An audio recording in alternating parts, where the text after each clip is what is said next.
Mas há um Deus nos céus que revela os segredos. Ele revelou o que vai acontecer no fim dos dias.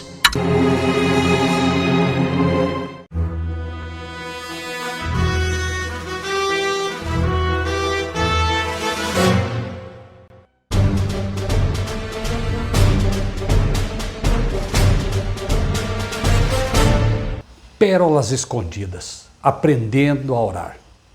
Nos dias de hoje, é muito comum recebermos as chamadas orações de poder. Igrejas criam a todo momento campanhas poderosas, baseadas nas mais diversas aberrações que ofendem a Deus e ao céu. E em cada uma destas campanhas, novos modelos de orações surgem, todas elas prometendo um poder maior que a anterior. Mas se você for um cristão sincero, deverá reconhecer que nenhuma delas segue o modelo daquele que orou como nenhum outro ser humano nesta terra o fez. E aconteceu que, estando ele a orar num certo lugar, quando acabou, lhe disse um dos seus discípulos: Senhor, ensina-nos a orar, como também João ensinou aos seus discípulos. Lucas 11:1. Os discípulos ficaram impressionados com a oração de Jesus, e então pediram a ele que os ensinasse a orar. Jesus então lhes dá uma oração modelo, e este modelo deve ser seguido por todos os cristãos, independente da instituição ou igreja a que pertença, mas que verdadeiramente querem aprender a orar como se deve e que acreditam realmente que ninguém sabe melhor que Jesus como se deve orar. E ele lhes disse: quando orardes, dizei: Pai nosso que estás nos céus, santificado seja o teu nome, venha o teu reino, seja feita a tua vontade, assim na terra como no céu. Lucas 11:2. Jesus nos ensinou a iniciar a oração dizendo: Pai nosso que estás nos céus. Veja o privilégio que Deus nos dá de poder chamá-lo carinhosamente de nosso Pai. Pessoas no mundo todo louvam atores, políticos, presidentes, e seus filhos ostentam com orgulho o sobrenome destes. Mas aquele que é o soberano do universo, o dono do ouro e da prata, nos dá o privilégio de chamá-lo de nosso Pai. Você entende a importância disso? Saber que há um Deus que está acima de tudo e de todos e que Ele é de fato o nosso Pai e que com carinho e amor nos adotou para si? Que estás nos céus. Cristo aqui nos dá uma referência, mas também uma advertência para que fique claro a quem estamos enviando nossa oração e a quem de fato devemos considerar como nosso Pai. Alguém que está nos céus e não na terra. Mas por que nos ensina isso? Há pelo menos duas razões para isso. Primeiro, porque há alguém nesta terra que se autodenomina nosso Pai espiritual. E Cristo quer deixar claro a ti e a mim que nosso Pai está no céu e que Ele, nosso Pai, não dividirá este título com ninguém. Claro que você tem o livre-arbítrio para escolher, mas uma vez que escolha, deve entender que ou seu Pai é um, o que mora no céu, ou é outro, o que mora na terra. Não poderão ser os dois.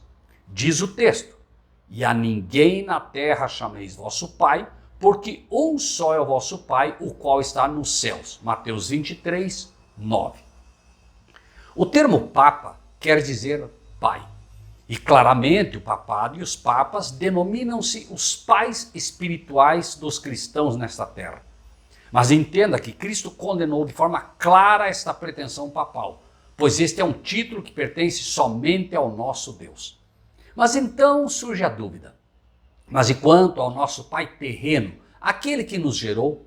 A palavra de Deus também esclarece essa dúvida, pois a própria Bíblia usa o termo pai para os filhos oriundos do casamento, como por exemplo, quando chama Isaac de pai de Jacó e em muitíssimos outros casos.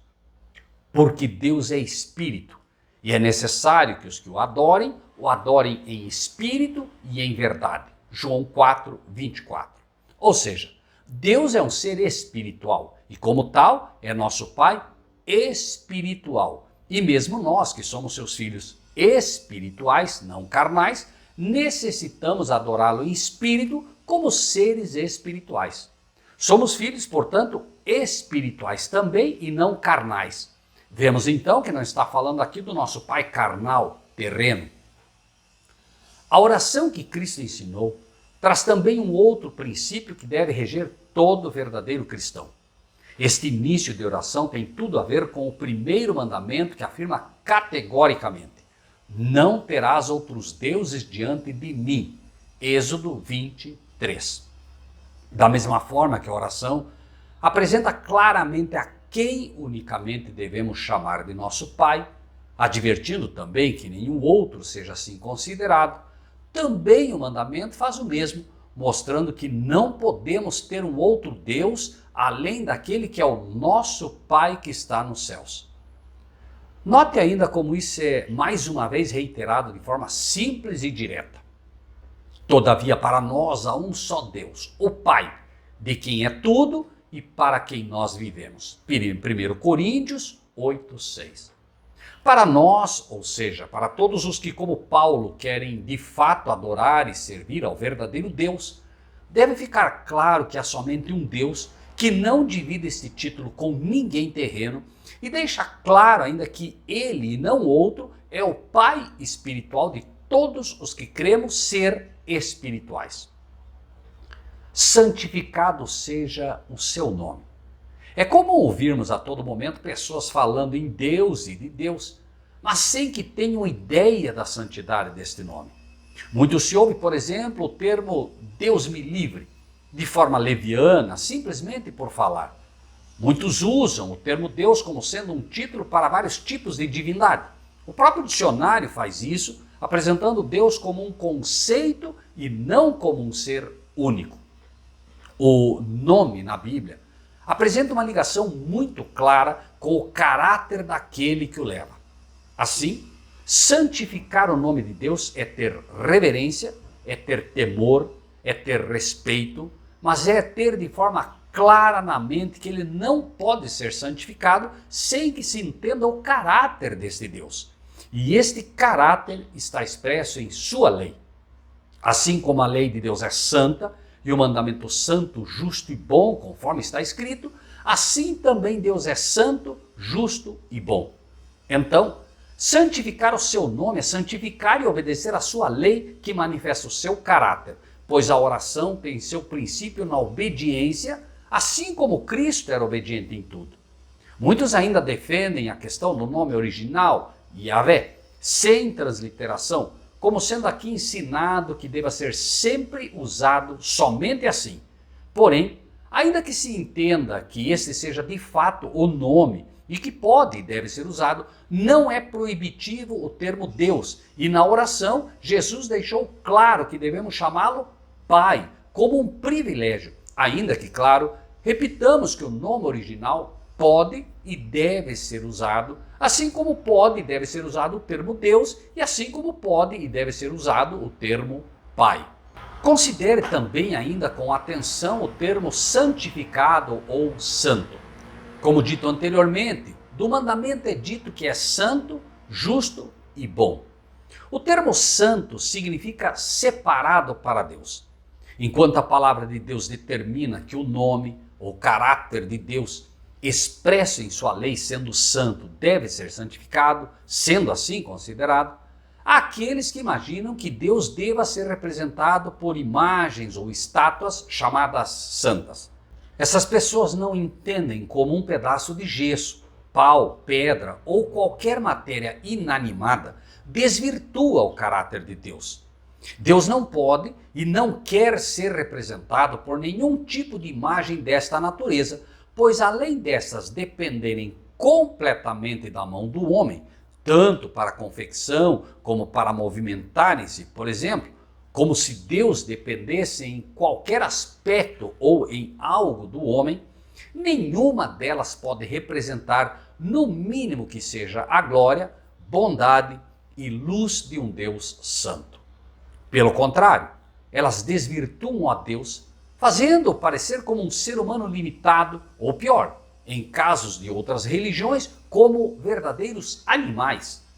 Por isso, esta parte da oração remete também ao segundo mandamento, que adverte claramente também: não farás para ti imagem de escultura, nem semelhança alguma do que há em cima no céu, nem embaixo na terra, nem nas águas debaixo da terra. Deuteronômio 5:8. Há ainda um outro aspecto da lei que deve ser lembrado e entendido quando oramos: santificado seja o teu nome.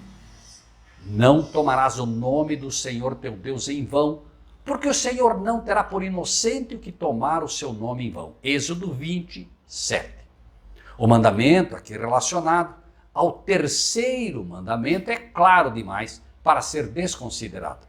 Santificado seja o teu nome é entender também que o nome do Senhor não pode ser tomado em vão de nenhuma maneira. A todo momento vemos pessoas que citam o nome de Deus, falam de Deus, mas sua vida e testemunho estão longe de ser um exemplo de cristianismo. Essas pessoas estão sim tomando o nome de Deus em vão. Nem estamos aqui falando daqueles que usam o nome de Deus sem ter a menor ideia do que estão fazendo. Falamos aqui dos que se dizem cristãos e que mesmo do púlpito, por vezes, usam o nome de Deus em vão, ao atribuir a Deus coisas que não são dele e que ele não ensina. De todas essas formas, o nome de Deus é tomado em vão e o orar, santificado seja o teu nome, está apenas na boca, mas longe do coração. Razão pela qual a palavra de Deus, de fato, adverte de forma taxativa, falando dos fariseus, os pastores de hoje, que invalidavam os mandamentos de Deus e ensinavam doutrina de homens. Diz o texto: este povo se aproxima de mim com a sua boca e me honra com os seus lábios, mas o seu coração está longe de mim. Mateus 15:8. Venha o teu reino. A oração que Jesus ensinou traz aqui, neste ponto, a esperança que deve ser o motivador de todo verdadeiro cristão. Todo cristão que verdadeiramente ama a Deus e a Cristo, anela e anseia por sua vinda. Ele prometeu que viria. Daniel, ao revelar o sonho dado a Nabucodonosor, mostrou claramente que haveria um reino eterno, simbolizado pela rocha, e este reino é o reino que todo cristão sincero deve esperar e orar por ele. Mas o verdadeiro cristão deve entender que Jesus deixou claro também que o meu reino não é deste mundo. Cristo, quando veio à terra, inaugurou aqui um reino, o reino da graça. Esse reino não é terreno, é espiritual. E infelizmente, milhões de pessoas que se dizem crentes ou cristãs ainda não entenderam isso. Eles buscam igrejas que lhes apresentem e lhes ofereçam um reino terreno, um reino material. Vão em busca de sucesso financeiro, vão em busca de bens materiais, vão em busca do ouro que se envelhece e se perde. Não entenderam ainda que o amor ao dinheiro é a raiz de toda espécie de males. 1 Timóteo 6,10. E assim, buscam igrejas terrenas, igrejas que não lhes apresentam a verdadeira riqueza, o verdadeiro tesouro que é a palavra de Deus. Buscam o reino deste mundo e os falsos pastores dão então o que buscam, pois mesmo esses pastores amam o reino deste mundo. Não entenderam ainda que o reino da graça tem um trono e um legislador.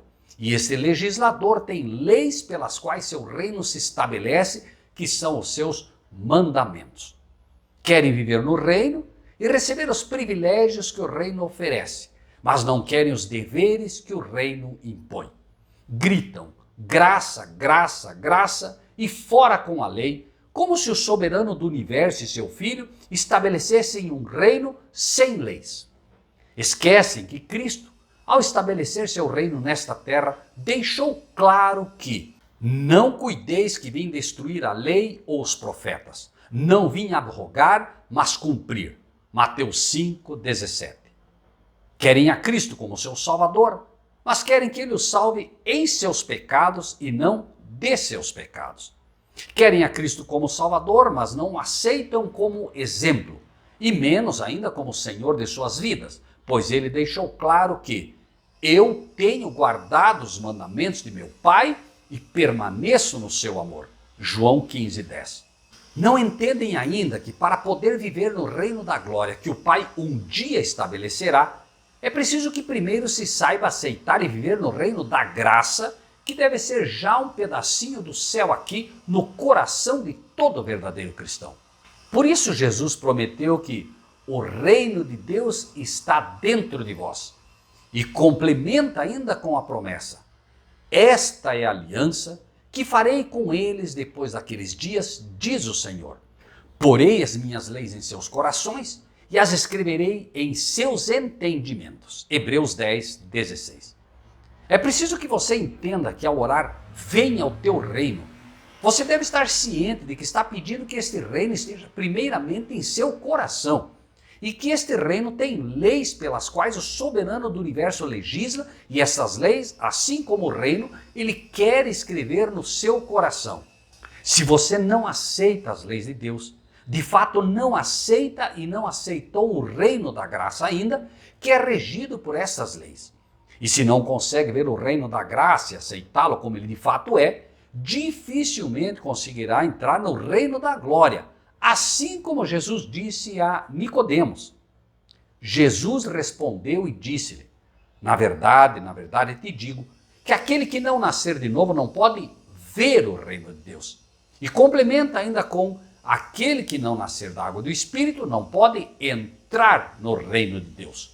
João 3:4 e 5. Nicodemos não conseguia ver o reino da graça que estava ali representado por Jesus. E não vendo o reino da graça, não poderia entrar no mesmo, a menos que nascesse da água e do Espírito. E quem é que batizava na água? João Batista. E para que batizava? E eu, diz ele, em verdade, vos batizo com água para o arrependimento. Mateus 3:11. João batizava com água para arrependimento. Arrependimento de quê? De pecado. E que é pecado? Pecado é a transgressão da lei. Isso é o que está escrito. Aquele, pois, que quer viver no reino da glória, aquele que quer de fato orar com o coração quando ora, venha ao teu reino, tem que estar ciente de que para ingressar no reino de fato, deve ter em claro que o batismo é para arrependimento de pecado e que ao adentrar o reino da graça, deve guardar a lei, pois tanto o reino da graça que ora aceitamos, quanto o reino da glória que tanto aguardamos, são regidos pelas leis de Deus. Por isso é que a palavra de Deus apresenta isso de forma clara em relação à oração. O que desvia os seus ouvidos de ouvir a lei, até a sua oração será abominável. Provérbios 28:9. Isso é seríssimo e creio que não é necessário explicar a importância desta advertência. Seja feita a tua vontade. A ideia que se tem quando se ora a Deus é que ele está de alguma maneira obrigado a atender o meu pedido e que isto de fato é fé. Ou seja, ensina-se que a verdadeira fé se agarra ao meu desejo e que a verdadeira fé cobra de Deus aquilo que eu quero. Recentemente, um falso pastor, em sua soberba e completo desconhecimento de Deus, afirmou que nossa fé em Jesus Cristo nos faz justos perante Deus, portanto ele se vê obrigado a atender às nossas orações. São por afirmações como estas que o povo se desvia completamente de Deus e tem uma concepção completamente errada do que seja a verdadeira oração e a fé. Mas o que é a fé segundo a palavra de Deus? Ora, a fé é o firme fundamento das coisas que se esperam e a prova das coisas que não se veem. Hebreus 11:1. A fé é o firme fundamento das coisas que se esperam. Mas que coisas espera o verdadeiro cristão? Espera as promessas de Deus. Promessas de Deus e não aquilo que eu quero. E o que Deus promete entre as muitas coisas espirituais? Escreverei as minhas leis nos vossos corações, limparei toda lágrima, etc, etc, etc. A verdadeira fé se baseia no fundamento, ou seja, na palavra de Deus e em Cristo, que é o verdadeiro fundamento. A fé não se baseia no meu egoísmo ou no meu desejo de ter coisas. A verdadeira fé descansa nas promessas de Deus, e o mesmo Deus que promete bênçãos espirituais declara que a cobiça é pecado e que o dinheiro, como dito, é a raiz de todos os males. Então você acha que é fé verdadeira pedir bênçãos materiais para satisfazer os teus desejos? Deus atende necessidades e não desejos materiais com base no orgulho e na ganância. Se Deus tiver que escolher entre te dar uma casa ou a salvação, o que você acha que Ele te dará? Esta resposta é muito simples. A mulher de Ló queria a casa, enquanto Deus queria salvá-la. O coração dela estava nos bens materiais e, infelizmente, ali ficou. Foi transformada em uma estátua de sal, perdendo a vida física ali e possivelmente a eterna. Deus o sabe. Onde então está o teu coração? Deus é obrigado a atender a sua oração? Cristo deixou claro também que pedis e não recebeis, porque pedis mal, para o gastardes em vossos deleites. Tiago 4, 2 e 3. Pedimos mal porque pedimos para gastar em nossos deleites, desejos e não necessidades. Deus não é obrigado nem a atender nossas necessidades, quanto mais nossos desejos. Graça é um favor imerecido, não merecido. Além de ser um favor que Deus bondosamente nos faz, ainda é um favor que não merecemos. Quando oramos, seja feita a sua vontade, devemos entender que a verdadeira fé não se agarra ao que eu quero, mas à certeza de que Deus sabe o que é melhor para mim. Isso é fé. Se Ele não atende meu desejo, ou mesmo o que entendo como necessidade, a verdadeira fé entende que Ele sabe o que é melhor e descansa nele. A verdadeira fé se manifesta quando sou grato, inclusive, nos problemas que Ele permite que me venham, pois os problemas e dificuldades são muitas vezes a melhor forma de nos aproximarmos dele. Paulo era grato a Deus pelas marcas do Senhor Jesus. As chicotadas e castigos que Paulo levou por amor a Deus e a Cristo, que deixaram marcas na sua pele, ele as tinha como testemunhas do amor de Deus por ele. Pare para pensar nisso. Jesus no Getsêmani, suando gotas de sangue, passando por uma dor que nenhum ser humano até hoje passou, deixa esta parte da oração ainda mais clara quando afirma: Pai, se queres, passa de mim este cálice. No entanto, não se faça a minha vontade, mas a tua. Lucas 22, 42. Apesar de toda a dor e angústia de alma que sofria aí, podendo pedir ao Pai que o livrasse da dor, mostra o que é a verdadeira fé. Faça-se a tua vontade e não a minha. E Ele é o nosso exemplo.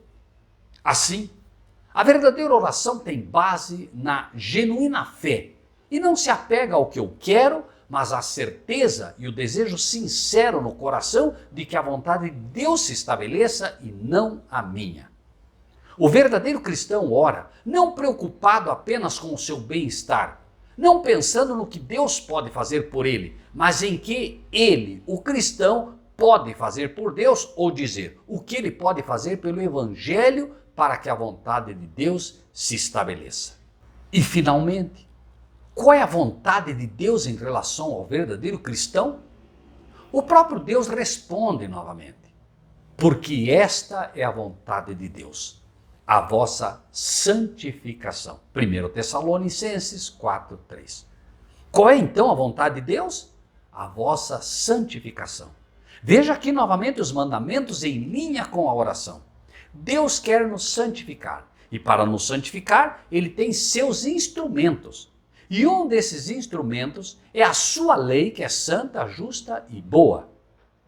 E entre esses mandamentos, há um que Deus deixa muito claro que Ele usa para a nossa santificação. Tu, pois, fala aos filhos de Israel, dizendo: certamente guardareis meus sábados, porquanto isso é um sinal entre mim e vós nas vossas gerações, para que saibais que eu sou o Senhor que vos santifica. Êxodo 31, 13. O sábado é, portanto, sem nenhuma dúvida, um dos instrumentos de Deus para a nossa santificação e faz parte, ainda sem nenhuma dúvida, da vontade de Deus para todos nós. Orar dizendo santificado seja o teu nome está intimamente ligado aos santos mandamentos de Deus, dos quais o sábado é uma parte. Assim na terra como nos céus. Os verdadeiros cristãos oram frequentemente a Deus para que os liberte de pecados, que nos liberte de nossos inimigos e, de um modo geral, muitos oram principalmente quando estão doentes ou à beira da morte, ou simplesmente questionando por que permite toda a dor que passamos ou por que passam tantas crianças, jovens, velhos, adultos e mesmo os animais. Por que passam por todo esse sofrimento? Por que tanto sofrimento, afinal? Muitas vezes, não entendemos por que Deus permite que o diabo nos tente, nos faça cair por vezes, ou mesmo porque ele simplesmente não destruiu Lúcifer logo após este se rebelar contra Deus.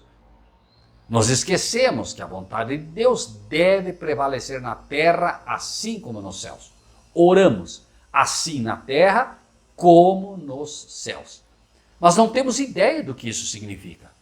A vontade de Deus cumprindo-se na terra tem que ver com tudo o que se passa aqui.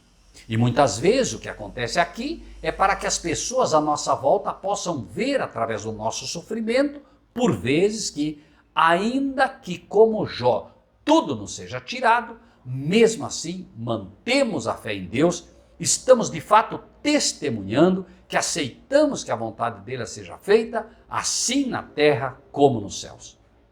Jó não sabia, mas o diabo estava testando Jó com a permissão de Deus, e o céu e os mundos não caídos estavam sendo testemunha, pois de lá saiu a permissão de Deus e lá estava o inimigo quando partiu para trazer toda a desgraça pela qual passou Jó.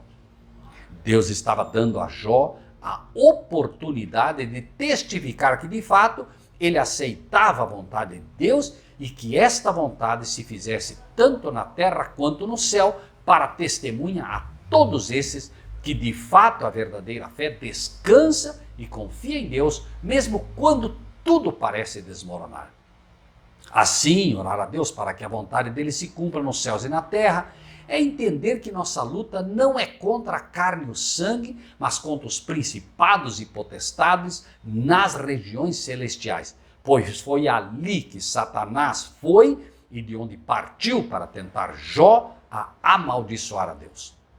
Orar para que a vontade de Deus seja feita na terra como nos céus é entender que mesmo em face da morte, por amor a Deus, Deus a nós apóstolos nos pôs por últimos como condenados à morte, pois fomos feitos espetáculo ao mundo, aos anjos e aos homens, como está escrito em 1 Coríntios 4, 9. Assim, orar a Deus para que a vontade dele se cumpra nos céus e na terra é entender que somos espetáculo não apenas aos que vivem na terra, mas também aos que estão nos céus, como os anjos que não caíram, e aos que caíram, que podem ver ainda mais que Deus é bom e que vale a pena servir a Ele, mesmo em face da morte. Dá-nos o pão nosso de cada dia.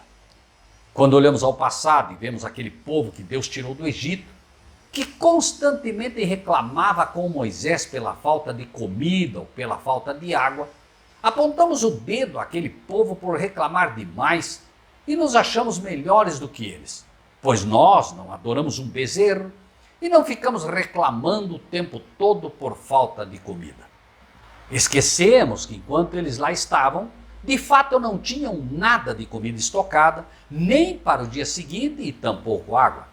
Dependiam de fato de que cada dia Deus lhes enviasse o maná do céu, que caía à noite, e de água, em que quando por um milagre diário de Deus, era tirada da rocha seca. Vemos constante murmuração e reclamação de muitos cristãos, sim, que se comportam pior do que aqueles, porque nós hoje nada temos a reclamar. Se pegarmos 30 cristãos hoje na rua, escolhendo de forma aleatória, dificilmente encontramos um que não tenha pelo menos arroz e feijão ou outro tipo de alimento para 15 ou 30 dias em sua casa. Nossos irmãos no deserto não tinham nada, nem para o dia seguinte. Nos preocupamos, por exemplo, se perdemos um emprego hoje, ou mesmo um trabalho qualquer, mesmo que tenhamos em casa ainda suprimento para 15 ou 30 dias, e mesmo tendo amigos e irmãos que podem nos socorrer enquanto enfrentamos alguma dificuldade. Nossos irmãos no deserto não tinham nada disso. Então, quando como cristãos reclamamos pela falta de algo, a menos que estejamos realmente sem ter o que comer de fato, estamos fazendo muito pior que aqueles e ainda não aprendemos que a oração nos ensina a pedir a Deus o pão de cada dia e não pão para o mês inteiro.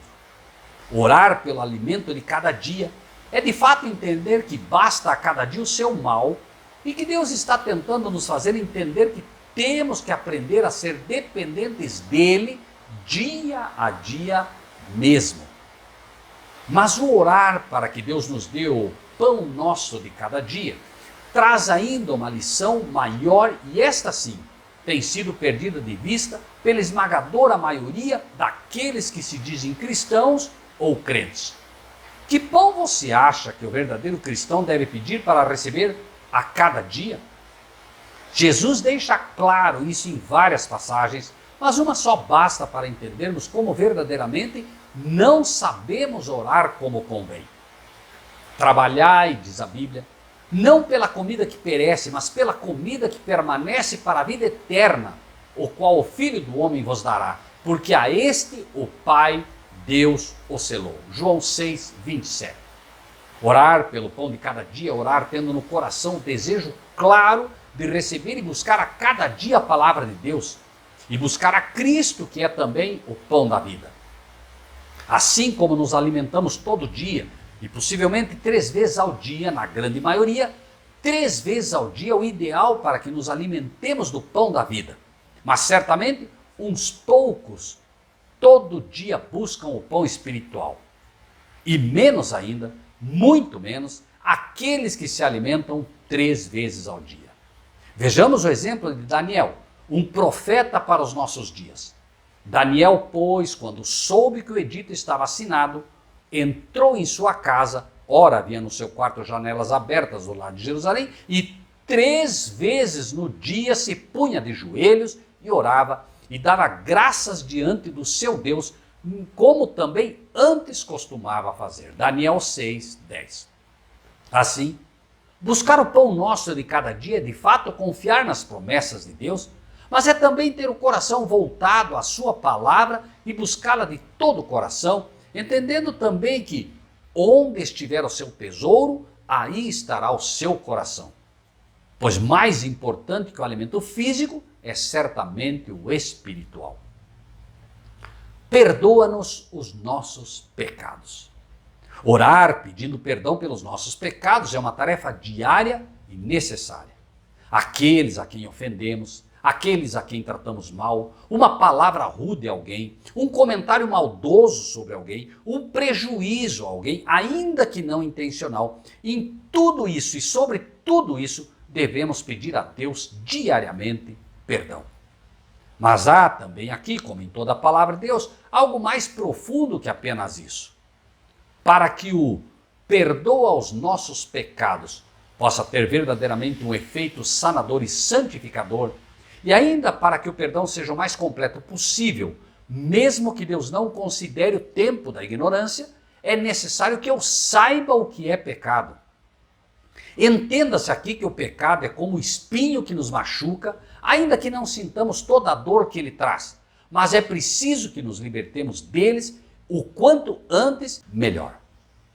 Paulo diz taxativamente que, mas eu não conheci o pecado senão pela lei, porque eu não conheceria a concupiscência se a lei não me dissesse, não cobiçarás. Romanos 7, 7.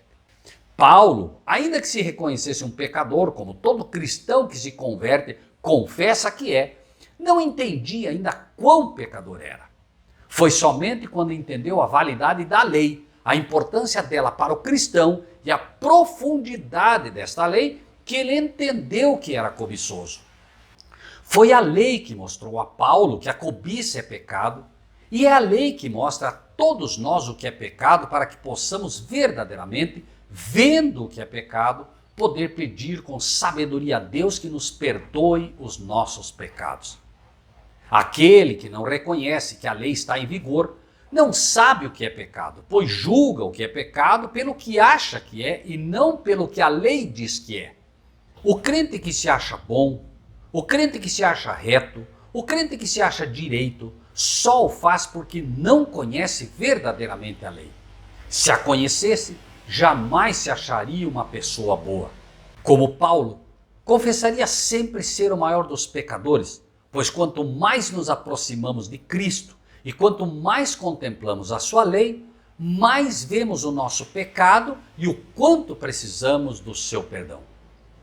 Aqui, nesta parte da oração, Cristo entra na segunda tábua da lei, a relação da lei com o homem, com o pecador, pois se a primeira mostra a relação do homem para com Deus, esta mostra a relação do homem para com o seu semelhante quando finaliza, assim como nós perdoamos os que nos devem. Somos convidados aqui, ao ver como a lei mostra nossos pecados, a entender que não julgueis para que não sejais julgados, porque com o juízo com que julgardes sereis julgados, e com a medida com que tiverdes medido, vos hão de medir a vós. E por que reparas tu no argueiro que está no olho do teu irmão, e não vês a trave que está no teu olho? Mateus 7, 1-3. A lei se levanta diante de nós, mostrando que somos pecadores, e é como uma prevenção para que eu não julgue o meu irmão ou o meu próximo. Quando entendo a validade da lei, eu dificilmente terei disposição para acusar ou julgar meu irmão, porque a lei me condena e mostra que o mesmo pecado dele é o meu. E se fui perdoado dos meus pecados de graça e por um favor imerecido, assim também devo tratar com ele. Entendo então que com o juízo que eu julgar, serei também julgado, e por isso, assim como perdoamos os que nos devem, apresento o perdão agora não como algo a ser conquistado pela minha força, mas como uma resposta, uma devolução a outro daquilo que de graça recebi de Deus. De graça recebeste, de graça dai. Recebi o perdão de graça, e de graça então devo também oferecer ao meu irmão ou ao meu próximo. Note que no complemento do texto que relaciona este assunto, é dito que eu reparo no cisco do olho do meu irmão, mas não vejo a trave que está diante de mim. É somente aquele que fica olhando para o pecado dos outros que diminui o seu pecado, achando que é um cisco pequeno no olho, quando em realidade tem uma trave diante de si, ou seja, um pecado muito maior que o do seu irmão, enquanto ao mesmo tempo aumenta o pecado do outro. É esse que não consegue ver que de fato o seu pecado é muito maior. Mas perdoar os que nos devem não quer dizer que o homem tem poder para perdoar pecados. A Bíblia é clara em relação a isso, ao afirmar que o homem não tem poder para perdoar pecados. Então, o que seria este perdoar os que nos devem, se somente Deus pode perdoar pecados? Quando pedimos perdão, somos ensinados a orar para que Deus perdoe os nossos pecados. Isso quer dizer que quando peço perdão a Deus, eu de fato sentirei o alívio que o perdão traz quando eu perdoo a ofensa que alguém me fez. Quando perdoo o meu irmão ou o meu próximo, na verdade estou aliviando o meu coração para que o perdão de Deus possa entrar e verdadeiramente me dê a paz que o perdão de Deus pode dar. Quando perdoo alguém, em realidade é como se eu estivesse retirando do meu coração o muro que impede que o perdão de Deus seja sentido de fato. Tão importante quanto ser perdoado por Deus é crer verdadeiramente neste perdão. E o crer no perdão é que está ligado ao fato de que devo perdoar o meu irmão. Se não perdoo o meu irmão, ainda que o perdão de Deus me seja oferecido livremente, pois o perdão é um dom de Deus, o benefício, a paz e a segurança que este perdão traz não pode ser sentido como deve, e é por isso que eu não consigo perdoar. A condição aqui não é para simplesmente obter o perdão de Deus, mas sim para usufruir do que o perdão oferece. Nós o amamos, diz a palavra, porque ele nos amou primeiro. Deus não espera que o amemos antes de demonstrar seu amor por nós. E não espera que perdoemos sem que antes sintamos o valor e as bênçãos do perdão que ele oferece.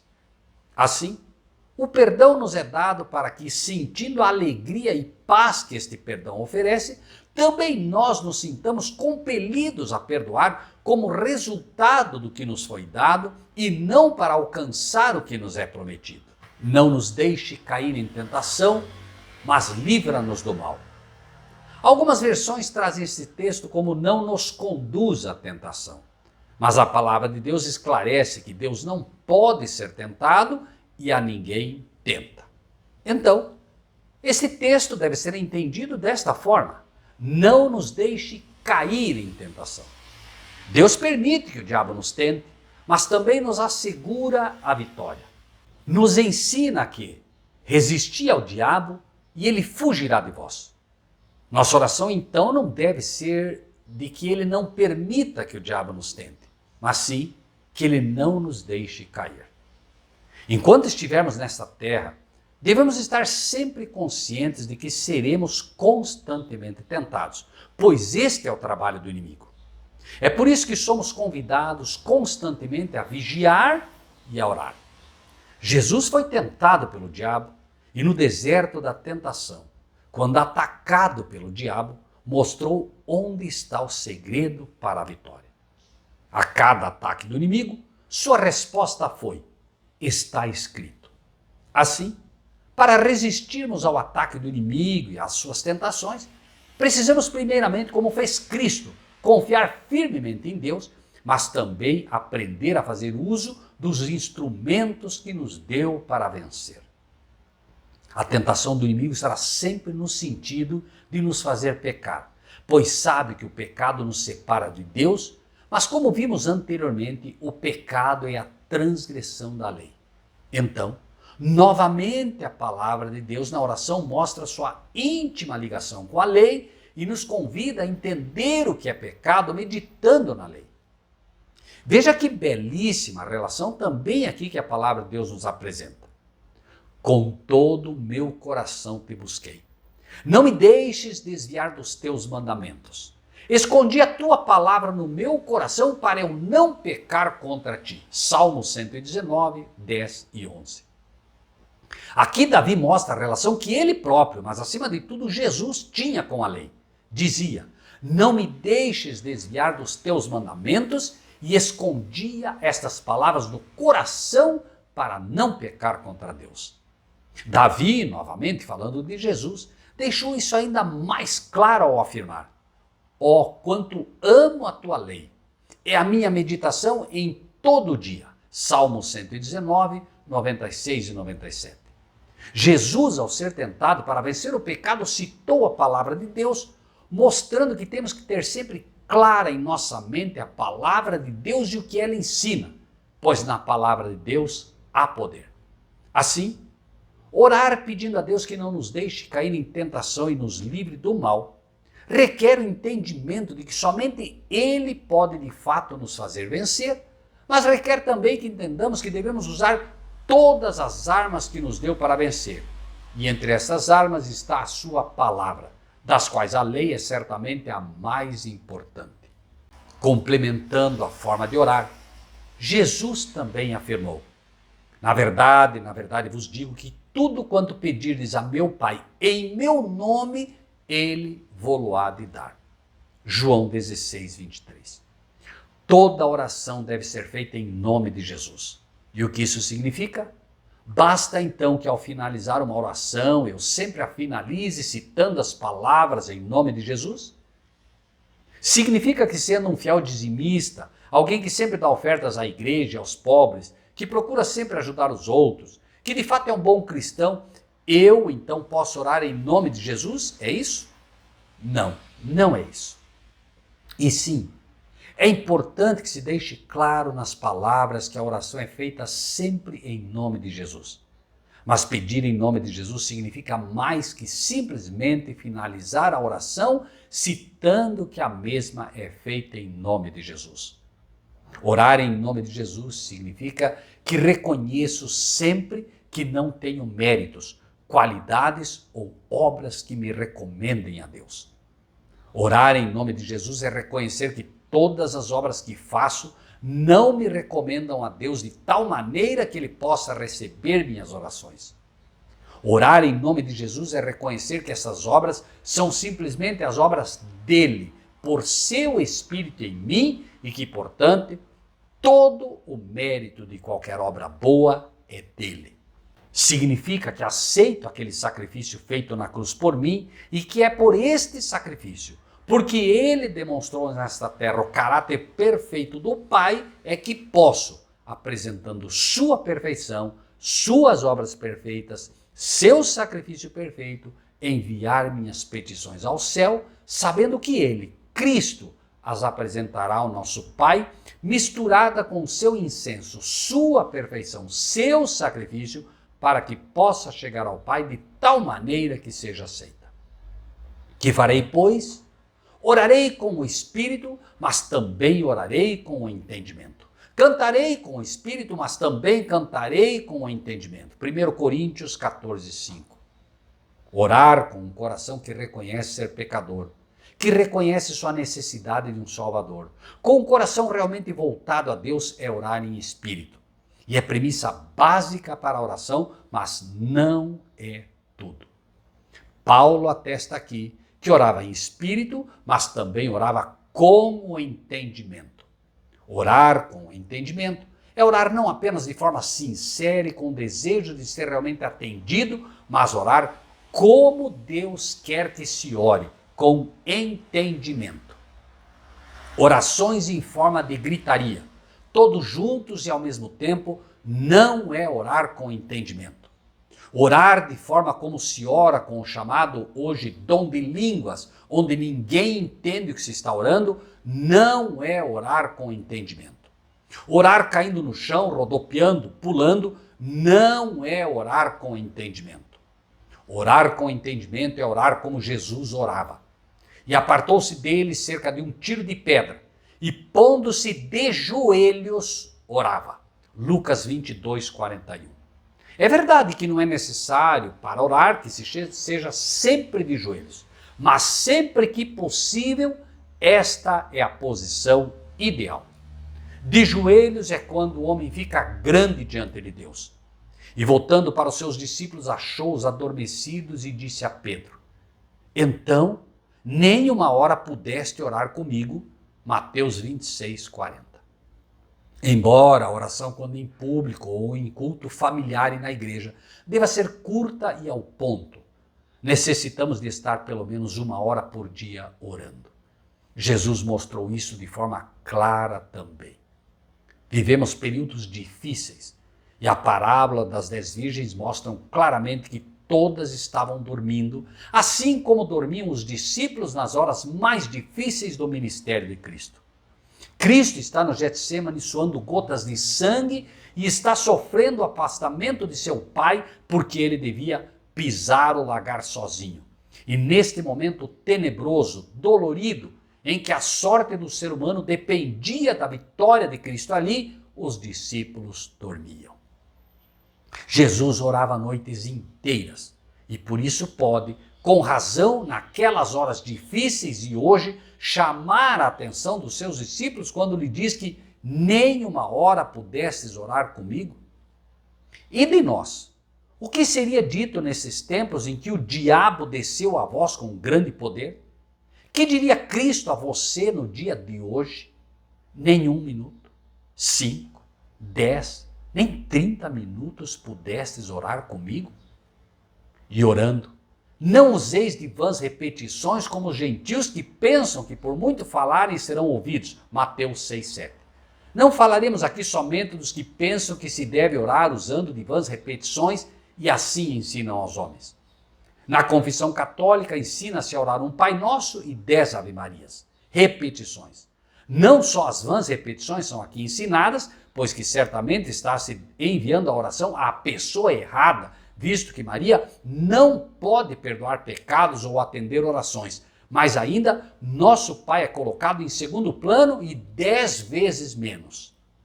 Jesus afirma que esta é uma oração que fazem os gentios, mostrando claramente que não pertence ao cristão este tipo de oração e que não pode ser feita desta forma se a pessoa que ora quer ser ouvida de fato e orar com entendimento. E este tipo de oração incorre exatamente nos 2 erros que Jesus deixou claro que não se deve cometer. Vãs repetições, porque se ora a quem não se deve orar, e que pensam que por muito falarem serão ouvidos. Contar as vezes que se ora, 10 Ave-Marias, como se pelo muito falar serão ouvidos. Elias também deixou claro que esse tipo de oração não foi ouvida por Deus. Quando os sacerdotes de Baal oravam, gritando e repetindo suas orações desde a manhã até o meio-dia, Elias lhes dizia como para que entendessem a loucura do que estavam fazendo. Clamai em altas vozes. Talvez Deus esteja dormindo e despertará. 1 Reis 18, 27. Mas este é também um alerta aos cristãos que, quando vão orar, o fazem de maneira automática e repetitiva. Ao orar, deve-se abrir o coração e falar com Deus como se fala a um amigo. Tente imaginar-se falando com um amigo, onde você sempre diz as mesmas coisas e repete isso constantemente várias vezes. Não é difícil imaginar o resultado. Este povo se aproxima de mim com a sua boca e me honra com os seus lábios, mas o seu coração está longe de mim. Mateus 15, 8. Assim, para evitar que se diga também de nós que nos aproximamos dele apenas com a boca e o honramos apenas com os nossos lábios, mas tendo o coração longe dele, devemos aprender com Cristo a orar em espírito, mas também em verdade, conforme nos ensina em sua palavra. Pense nisso e que Deus seja contigo.